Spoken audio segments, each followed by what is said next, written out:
So, man, congratulations on the victory. How do you feel about your performance of the night in general? Yeah, it was pretty fun. I was coming here looking for an entertaining few matches, and, got it done. Yeah. What was the final like? Talk us through that and how it went, and did it sort of surprise you or anything in there, kind of trick you out?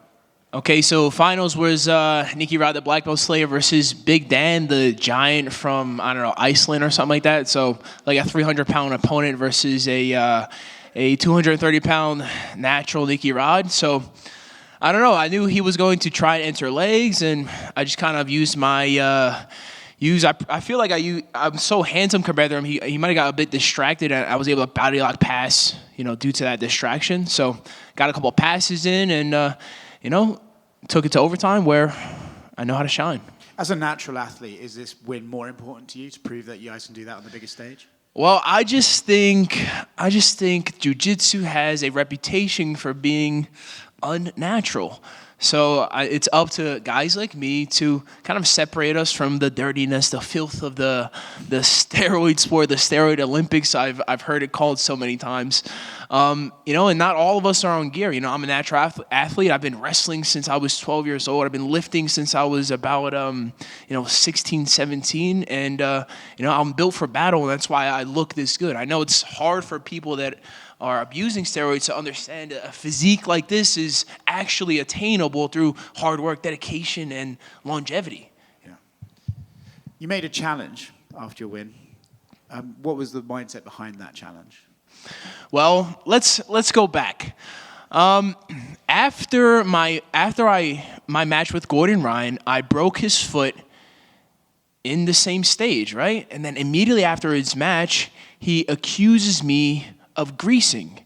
Greasing in the sport of jiu-jitsu is something like lubing up, putting lotion or oil on before you compete, so you're a bit slippery. So his excuse for me breaking his foot wasn't due to my proper technique. It was due to my lotion.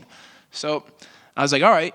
I had this podcast with Mark Bell, the Power Project, scheduled. So I was like, all right, I'll let it slide. I give it a few weeks. I go on the podcast, and they ask me about our match.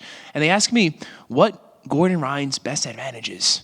And I was like, it's not technique, it's not strength, it's not size. It is his ability to use and abuse steroids. And he didn't like that too much. So my response to him accusing me of cheating was to tell people the truth. And, we have some back and forth on social media and whatnot. So I figure, having this win at UFC Fight Pass Invitational 4 would be a good chance. Oh, in addition, once I told the world that, he was on gear, which is nothing too bad. He kind of admitted it. He then accused me of doing steroids, so I take a random drug test. Shout out More Plates, More Dates. Derek randomly drug tests me. You guys can check it out on YouTube. And I passed that with flying colors, no problem. So he's like, oh, it's false. He's still on steroids. So I'm like, all right, no problem. You're continuing to accuse me of gear. So I win this match. I call him out, 10-minute match, EBL overtime with stipulations of we both passed USADA drug tests before and after competition. And check this out. Even if he fails, I'll still compete. Just whoever fails has to forfeit half their purse to the opposition. Sounds like a good time to me. He declined that challenge when he was just here. He said that steroids aren't legal in jiu-jitsu. He said they are legal? Not. Steroids are not legal in jiu-jitsu. That's what he said? No, he said they are not illegal. Okay. All right. He didn't expand on that, but that's what he said. Okay. But so he said no, and he doesn't want to give you sort of an organized match because he doesn't want you to make clout and money off his name. Instead, he'll just meet you in a tournament somewhere where he can just sort of bump into you and you won't get any sort of recognition or 3 times your normal purse.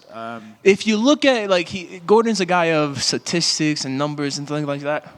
So if you look at reality, I have a match against Gordon Ryan where I break his foot, and then he all of a sudden retires. How ironic. It's just a bit weird with him standing like right there. Why are you saying all this? I would say it's better. I agree. Do you think you will end up meeting him again in a tournament, or do you think he will realize the interest in this matchup and that you guys will do a scheduled matchup, USADA stipulation or not? I'm down to compete in competition against the best guys in the world. Gordon's no different. I think even if we did the USADA test, he would not be natural. I think he's too far gone to be ever considered natural. But this jiu-jitsu is fun for me. It's just another game. It's just another bout that needs to be dominated, and I'm the guy to do it. And Nicky, that first escape on Big Dan in overtime was just fucking beautiful and elite, man. Can you walk me through that? Oh, all right, Big Dan. Yeah, so he starts armbar, and I feel like I have some space in there, so I kind of allow my arm to extend, and I just kind of give him a little bit of a thumb rotation to create the perfect amount of angle in order to escape. And then he gets you in this armbar for the second one. How tight was that? On a scale from 1 to 10, maybe like a 1.5. It was not very tight at all. I felt like, maybe a toddler was grabbing my wrist. So I limped out pretty easily and then, got to his back or took the back, then got my choke going. What are you going to do with the $30,000? It's going to aid towards a down payment on a house as a responsible young athlete would. Awesome. And what's next? What's next? I have some seminars coming up. I have a seminar at Alliance Jiu-Jitsu in Redlands, California on the 2nd. But most importantly, like and subscribe our B Team Jiu-Jitsu YouTube channel. Thanks, man. All right, thank you.